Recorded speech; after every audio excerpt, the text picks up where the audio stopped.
民众只要拿起手机或者是卡片进行贺卡感应，或者是进行 QR code 的扫描动作，就可以直接完成我们的结账作业了。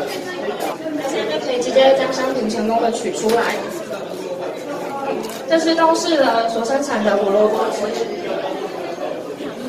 无论是一卡通啦、悠游卡啦、信用卡啦，哈，在家里24小时都能够随时支付哦。那我想这是太方便了哈。尤其云林县，我们现在高龄化、少子化，很多中壮年都离乡背景到台北或是北漂、南漂、外漂一大堆哈。那如果假设还要透过现金，或是亲自到我们临柜去缴款，可能有些困难哈。那如果说今天我的孩子要缴税了要缴这个学杂费了哈，或是有人要缴税了要缴地方税了哈，或是呢罚款呢，也许我在台北可以帮我的孩子来付款，帮我的这些可能帮爸爸妈妈来缴罚款或是缴地方税都可以呀哈。所以我。